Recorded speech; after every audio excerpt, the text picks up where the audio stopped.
네, 2분기 실적 시즌이 본격적으로 시작이 됐는데요. 2분기 실적 시즌 전반적으로 어떻게 봐야 하는지 꼼꼼하게 점검해 보겠습니다. 오늘 이 시간 신영증권의 이경수 연구원과 함께합니다. 안녕하세요. 네, 안녕하십니까. 네, 먼저 삼성전자의 2분기 잠정 실적, 일단 기대치가 많이 낮아졌음에도 불구하고 이 기대치마저도 또 하회하는 이 잠정 실적을 내놨거든요. 그렇다면 2분기 실적 시즌 더욱더 우리가 전반적으로도 눈높이를 좀 낮춰야 할 필요성이 있을까요?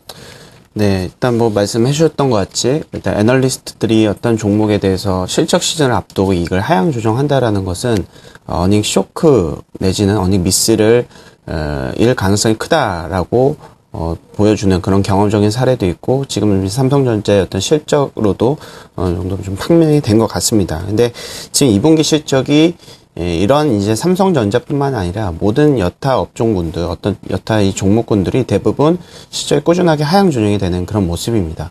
2분기 실적이 다가오면 다가올수록 이 추정치와 확정치와의 어떤 괴리가 축소가 됩니다. 탐방을 가거나 실적 프리뷰 리포트를 애널리스트들이 써야 되기 때문에 탐방을 가거나 아니면 전화로 이제 컨택을 하거나 이러면서 본인의 어떤 추정치와 회사 측의 어떤 그 가이던스를 맞춰보게 되는 그런 작업이 된다라는 것이죠. 요것은 실적 시즌을 앞둔 이제 업데이트 효과라고도 표현할 수가 있는데 이런 업데이트 효과 때문에 지금 2분기 실적이 꾸준하게 하향 조정이 되고 그 폭도 실적 시즌에 들어서면서 상당히 좀 가파른 모습이 나타나고 있습니다. 2분기 실적은 이제 주간 단위로 봤을 때 코스피 전체가 1주 대비해서 한 1.8%가 하향 조정이 됐습니다. 그래서 뭐 1.8%가 뭐 이렇게 크지는 않지 않냐 이렇게 생각하실 수도 있을 것 같은데 1주 단위로 1.8%면 상당히 큰 거고요. 분기 실적의 1주 단위면 1개월 단위로 보면은 거의 8%의 임팩트가 있는 거고 요것이 분기 실적이 아니고 연간 실적이다라고 하면은 한 32% 연간에 32%가 하향 조정되는 그런 임팩트다. 그런 가속도다라고 보시면 될 것 같습니다. 그래서 2분기 실적도 여타 이 4개 연속 분기 같이 작년부터 이어졌던 것 같이 계속해서 어닝 미스가 예상이 되고 있는 상황이기 때문에 2분기 실적도 사실 전체적인 그런 흐름 방향성과 마찬가지로 어닝 미스가 나타나는 그런 종목군들이 속출할 것이다 이렇게 판단이 되고 있습니다. 네, 실적 시즌 전반적으로 보자면은 눈높이가 계속해서 낮아지고 있고 이 전망치를 하회하고 있는 종목군들이 좀 많아질 것이다. 어닝 쇼크가 발생할 수 있는 종목들이 많아질 것이다라는 이야기인데요. 업종별로 좀 따져보겠습니다. 그래도 이익 전망이 상향되고 있는 업종군들도 물론 있겠죠. 네. 예. 네, 전반적으로 봤을 때 이익이 하향 조정된다라고 말씀을 드렸기 때문에 이익이 상향되는 종목군들을 상향되는 업종군들은 별로 많지는 않을 것입니다. 잘 아시겠지만 굳이 이제 일주간의 업데이트 효과간에 이제 실적 시즌에 다가오면서 애널리스트가 이제 기업 아이갈과 컨택을 했을 때 그 종목이나 업종에 이익이 상향되는 업종을 살펴보면은 제약이라든지 자동차 부품, 자동차, 조선 요 네 가지 업종이고 요 네 가지 업종군들의 어떤 이익 상향폭이 또 이렇게 강력하진 않습니다.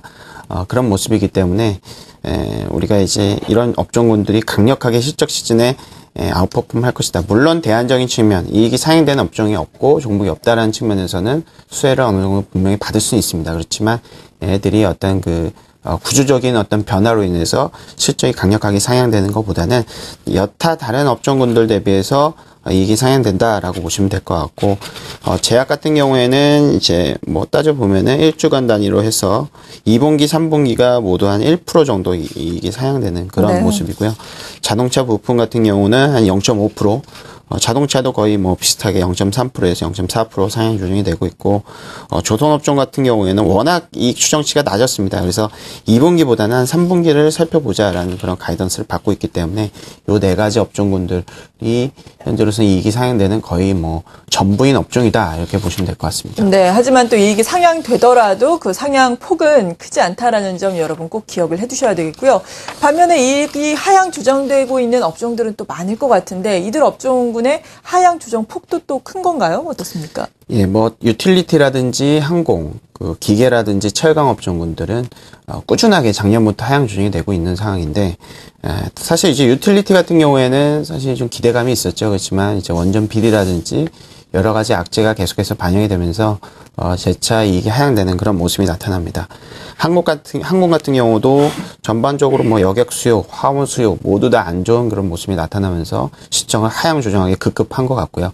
제가 기억하기로는 이 항공업종군들이 작년부터 현재까지 거의 실적 모멘텀이 이익이 상향되는 그런 적이 한 번도 없었던 것 같습니다. 기계와 뭐 철강도 마찬가지입니다. 기계 같은 경우 철강 이런 업종군들도 어느 정도 중국에 대한 어떤 모멘텀이 어느 정도 바닥을 잡은 거 아닌가라고 생각을 하고 주가 역시도 이런 바닥이 나타나는 그런 모습을 살펴보고 이익도 이 바닥이 아닌가라고 많이들 생각을 하셨지만 실제로 집계를 해본 결과 계량적으로 봤을 때 이 기계라든지 철강 업종 역시 계속해서 이익이 하향되는 그런 업종군들이다. 그러니까 지금 따져보면 전반적으로 이익 상향되는 애들은 이제 그나마 환율 효과를 좀 받는 자동차 유일한 것 같고요.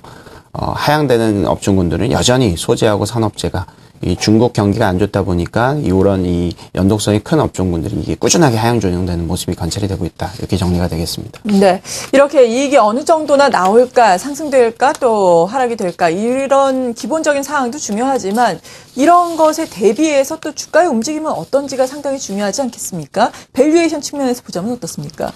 사실 이제 밸류에이션도 중요한데 예. 지금 당시적으로 봤을 때 이제 이익이 모멘텀이 떨어졌을 때 저평가는 후행적인 저평가가 될 수가 있습니다. 그러니까 안 좋기 때문에 저평가가 된 것이지 싸다란 모멘텀은 현재로서는 좀 부각이 되기는 어렵습니다. 전반적으로 글로벌 주식이 어떻게 보면은 미국 국채 금리가 상승을 하고 달러 인덱스가 상승을 했다는 전반적인 글로벌 MSCI AC 월드 글로벌 증시의 밸류에이션 역시 떨어지는 모습이 관찰이 되거든요. 그래서 한국만 싼 게 아니라 전반적으로 모두 다 쌀 수 있는 그런 상황이기 때문에 이제 뭐 그런 모습이지만 업종별로 굳이 따져보면은 반도체라든지 기계, 자동차 업종군 같은 경우에는 전체적인 어떤 그런 이익 대비해서 현재 좀 저평가되어 있는 그런 업종군들이다라고 그냥 참고만 하시면 될 것 같습니다. 네. 그래도 또 이익이 상향되는 업종 내에서 우리가 가장 기대감을 가질 수 있는 종목군들 몇 가지 또 꼽아볼 수는 있을 것 같은데요. 어떤 것들이 있겠습니까? 그래서 좀 전에 이제 이익이 상향되는 종목 업종군들 한 4가지 정도 말씀드렸는데 유한양행이라든지 금호타이어, 기아차, 현대미포주사는 각각 업종 자동차 부품이라든지 자동차, 조선, 제약 이런 업종군 중에서 가장 이익이 상향되는 그런 기여도가 컸던 그런 종목군들입니다. 그래서 유한양행 같은 경우는 신약 도입 효과, 금호타이어는 이제 중국 공장 가동률 상승, 기아차 같은 경우에는 이것도 중국의 판매 지속 증가, 현대미포조선은 이익의 바닥, 하반기 성과 상승 여부 이런 것들 때문에 어떤 기대감을 갖는 상황이기 때문에 실적 시즌에 대비한 그런 전략으로는 대형주 중에서는 이런 종목군들이 그나마 양호할 수 있다 이렇게 판단이 됩니다. 네, 잘 알겠습니다. 신영증권의 이경수 연구원과 함께 2분기 실적 시즌 전반적으로 좀 점검을 해봤습니다. 고맙습니다. 네, 감사합니다.